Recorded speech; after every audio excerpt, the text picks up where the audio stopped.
Hey there, this is Mike and Jamie with Flex Academy, our series focused on helping out operators run better co-working spaces. Our first 6 videos in the series have been focused on getting your co-working space open, and our next section will take a deeper look at managing day-to-day operations. Today, we're focusing on a very important aspect of managing your space, hiring and building a team. And with that, let's jump right into it and talk a little bit about some of the first people you should consider hiring in your co-working space. Jamie, take it away. Thanks, Mike. Yeah, I'm excited to talk about some of the post-launch aspects of running a business. And certainly this one might happen pre-launch. I'm sure your team sees this often, that folks will hire a community manager. I always say hire your community manager and then have them do the Office R&D setup. Yep. It's so much work. And then, the community manager will feel a lot of ownership around, getting the ops set up and can document all the processes, which you're going to talk about in a little bit. So typical first hires would be the on-site staff, which there's a lot of different names for them. We typically call kind of that primary role a community manager, who will actually wear a whole bunch of hats. They will be sort of the face of the brand and, give tours and greet members. They'll also do some operations, both in the space and sort of back end on the space management platform. They'll onboard members, offboard members, and we're going to talk about that later. And this person is a really, really important role because they are kind of the face of the brand, and they will help with customer acquisition because they're often giving tours, member retention because they're the ones that the members see all the time, and like all the little nuts and bolts because they're often the ones making sure the billing is right and making sure members have access to everything they should have access to. There's a lot, more to the role. They also will be in charge of community building. So this role is very important. And I would also note some operators, if they're new, may choose to take this role on to begin with before they hire. So you can sort of approach it any way you like. When I opened my locations, I would run the location for a period of time and, kind of get stabilized and, maybe get to cash flow break even and then hire a manager. But it really depends on kind of what your other commitments look like and how much you can be at the space. I did that exact same thing. And I think it's really good for sometimes the owners to get put in the community manager's shoes just to see what a day in the life is like and understand what they're going through. But yeah, I did that exact same thing and was the community manager for the first couple months until we really got started and could hire out. So yeah, I think it's a great thing to do. Yeah. And another on-site role, again, there could be, different roles, but some folks call it a community coordinator or maybe an operations manager. So the rough rule of thumb would be 1 person per 8,000 square feet ish. Depends on, a lot of different aspects of the business, how much meeting room business you do, or, external events that you host. But you might sort of mix in a community coordinator who maybe would be more focused on like an operational role, so that one's more member facing, one's more operationally focused. Just kind of depends on how big your space is. You may have more than 2 folks on site. Mike, do you want to talk about kind of the other roles that might be part of the business, but might not be part of the location staff? Yeah, absolutely. And these are ones that you see many times in a part-time capacity that are coming and helping the organization do some other things. The first one that's big is the finance person.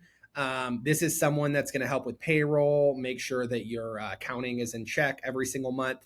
When it's tax season, can help you all with that. But that's something that we many times see people outsource to an accounting firm or just a single accountant.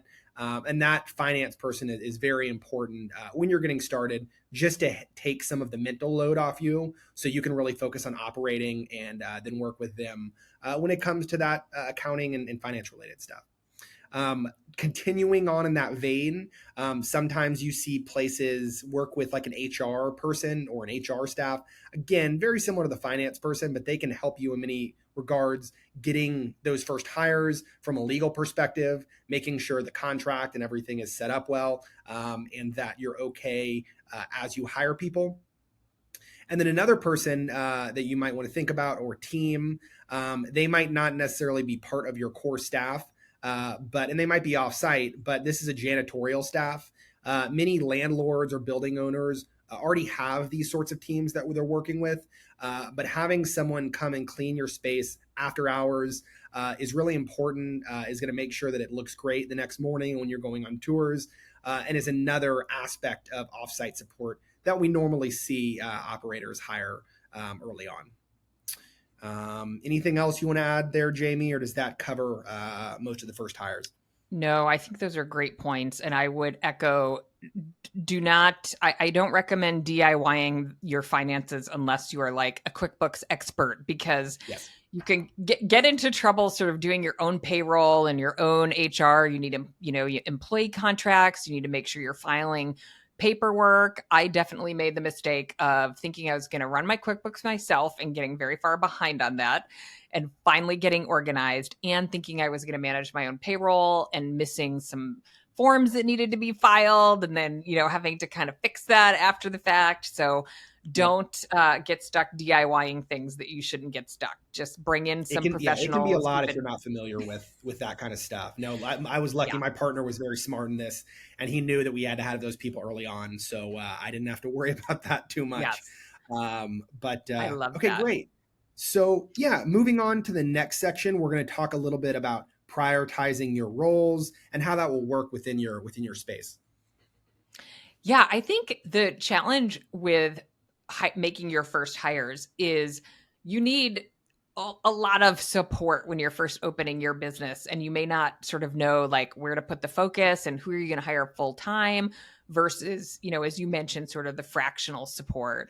And one of the main sort of roles I think about is like when you hire your community manager, is that person, we talk about them wearing multiple hats. So in our community manager university, we actually sort of bucket all of our training content into community building, operations, sales and marketing, leadership, and did I already say operations and operations? So there are lots of hats that a community manager can wear, and they're not going to be 100% amazing at every one of those hats, or they won't have any background in one of them.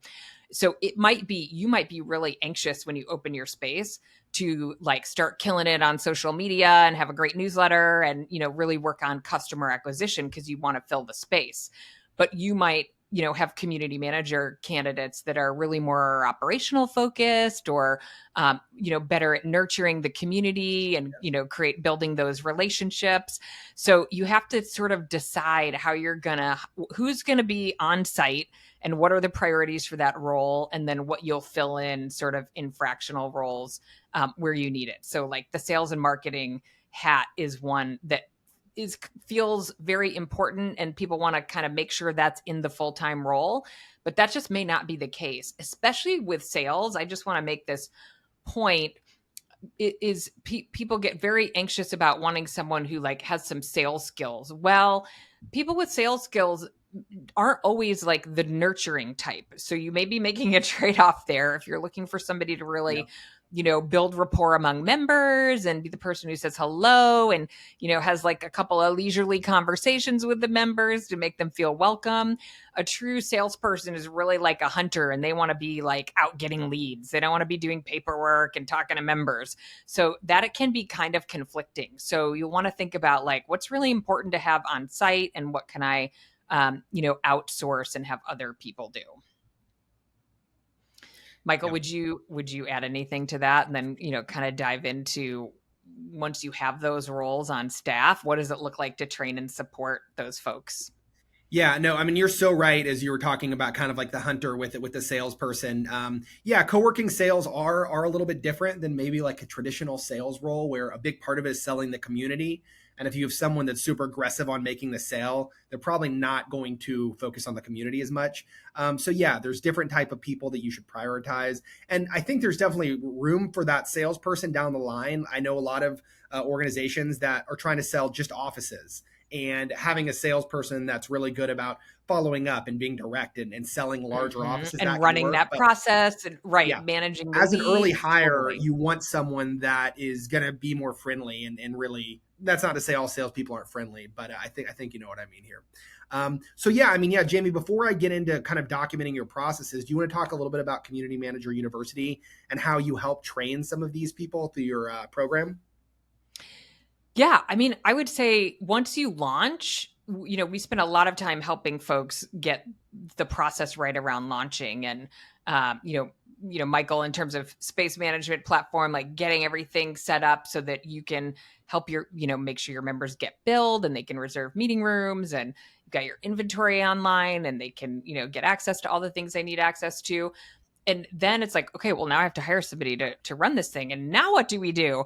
And you can feel like you're kind of reinventing the wheel as you go along, because other spaces are doing all of these like member onboarding and Yep. offboarding and automating things. And so we created the Community Manager University to kind of help avoid the reinventing the wheel, and also for those folks who have like a single person at a location or a couple of people, to give them a community to learn from. So without going too far into it, we have a certification process that's kind of like a boot camp. It really helps them learn the role, and can help an owner learn the role as well.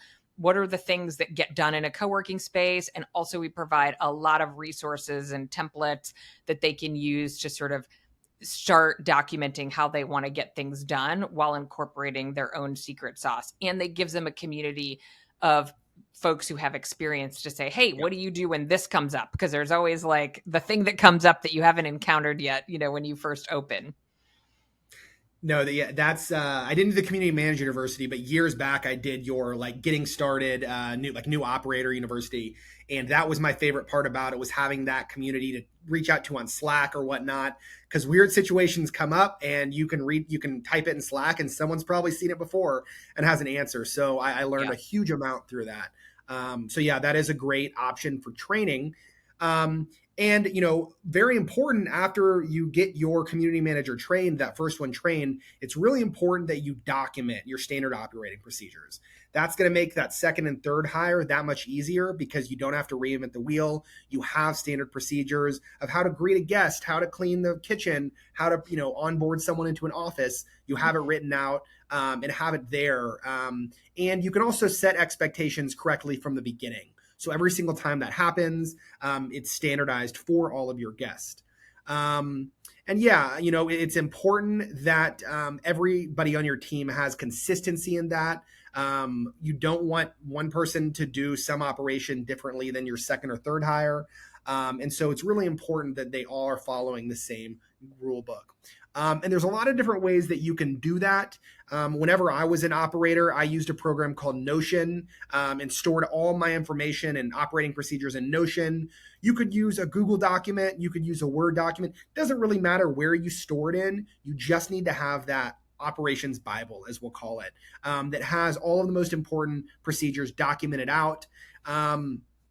And that people can reference at any time, and it's constantly improving. You're constantly updating this for new procedures and processes, and the whole team kind of shares it.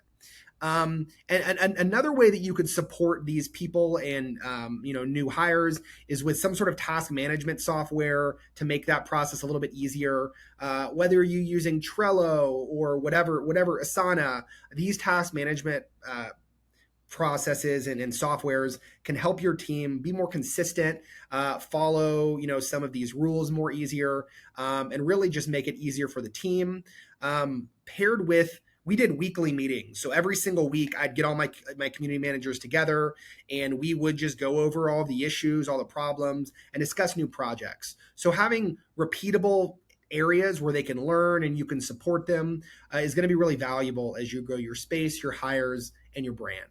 And so, yeah, I know that's a lot of stuff, but really, if you can kind of keep that Bible, keep it documented, and make it really easy for everyone to find out what they need to do when something arises, it's going to make your whole space run much more efficiently and easier. Yeah. Anything And else you again, want to add, Jamie? Yeah, I was just going to say, don't Yeah. forget your community manager can do the documentation. Yes. And it Yes. might be best to have them do it because they're the ones who do it. You could review it in your weekly meeting, but definitely keep that as something you're doing as you go. And don't feel like it has to be you if you're the owner, Yep. or else it might never get done. And I totally agree. If you focus on like one thing, that might be it, because if you have turnover on your team, the worst feeling is like, oh my God, how do we do this? I Yeah, don't how do know we how to. work the coffee machine or whatnot? Something that that one person knew how to do. So yeah, Right. having that stuff documented is so important, for sure. Um, okay, great. Well, I think that about sums it up on hiring and training your first team members. Our next episode is focusing on crafting your member experience and taking a deeper dive into, curating the way that your members feel whenever they join and making sure that they're happy with your space and want to continue working there. So thank you guys so much for joining us today on Flex Academy. We appreciate it. Have a great one, and we'll talk to you guys soon. Bye.